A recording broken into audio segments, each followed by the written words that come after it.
Hello सर्वांना, कसे आहात सगळे? मजेतच असतात. आज आहे गुरुपौर्णिमा. गुरुपौर्णिमेनिमित्त सर्वांना माझ्याकडून हार्दिक हार्दिक शुभेच्छा. गुरुपौर्णिमेला फार महत्त्व आहे, माहिती आहे का? आम्ही जेव्हा शाळेत होतो ना, तेव्हा आमच्या सर्व शिक्षकांना आम्ही पाया पडायचो. म्हणजे आमची मराठी शाळा होती खडकीला, GMI कन्या शाळा, म्हणजे मुलींची शाळा होती. आणि सर्व ब्राह्मण हे होते, बाई होते आम्हाला टीचर. सर्व ब्राह्मण टीचर होते. बापट, जोशी आणि गायतोंडे,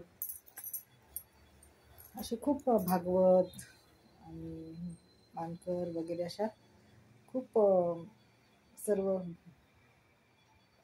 बाई होत्या आम्हाला शिकवायला. छान होत्या, चांगलं शिकवायच्या. त्यांनी आम्हाला खूप संस्कार पण शिकवले की मोठ्यांशी कसं वागायचं, कसं राहायचं, काय करायचं. तर आपली सर्वात महत्त्वाची गुरु असते ना, जी आपल्याला लहानपणापासून चालायला बोलायला पाटी देऊन, आता ABCD पहिले अ आ इ ई हे जे पाटीवर लिहायला शिकवते ना, ती असते आपली पहिल्यांदा आई.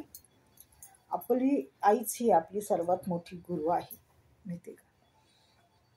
आणि आईसारखी जगात कुठली गुरु नाही, असं आहे. नंतर शाळेत गेल्याच्या नंतर आपल्याला भरपूर लोक भेटतात, म्हणजे सर भेटतात, टीचर भेटतात. ते पण आपले गुरुच असतात. ते आपल्याला जीवनामध्ये ज्ञान देतात आणि ज्ञान देण्याचं काम करतात. परंतु सर्वात महत्त्वाची आपली आई असते, जी आपल्याला पहिल्यांदा पाटीवर अ आ इ ई लिहायला शिकवते. ती खरी आपल्या आयुष्यातली पहिली गुरु म्हणजे आपली आई. तर आज आहे गुरुपौर्णिमा, म्हणून मी हा व्हिडिओ तयार करत आहे. कारण का, गुरुपौर्णिमेला सर्वच कॉलेज, शाळा आणि सर्व ठिकाणी जिथं आपले गुरु असतात तिथे फार महत्त्व आहे आज गुरुपौर्णिमेला. आमच्या शाळेत पण असं फळ्यावर लिहिलं जायचं, गुरुपौर्णिमेच्या सर्वांना हार्दिक शुभेच्छा, सर्व असं असं लिहायला जायचं. मग आम्ही टीचर रूममध्ये जायचो. प्रत्येक बाईंना, सरांना आम्ही वंदन करायचं. तर असे होते आमचे शाळेचे दिवस, माहिती का? एक गोष्ट सांगते, म्हणजे आता मी वाचली काल परवा, तेव्हा कॉम्प्युटर आहे ना आपलं, ते फार महत्त्वाचं आहे.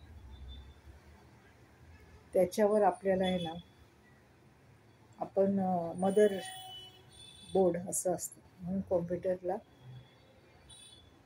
आईच मानलेले, गुरु मानलेले. तर असं आहे बघा. आज गुरुपौर्णिमा आहे. गुरुपौर्णिमेनिमित्त सर्वांना पुन्हा एकदा शुभेच्छा. आपल्या आयुष्यातल्या गुरूंना तुम्ही मान द्या, सन्मान द्या, त्यांचं म्हणणं ऐका. अनुभव असतात, अनुभवाशिवाय गुरु बनत नाही, असं आहे बघा. तेव्हा सर्वांना पुन्हा एकदा गुरुपौर्णिमेच्या हार्दिक हार्दिक शुभेच्छा. धन्यवाद.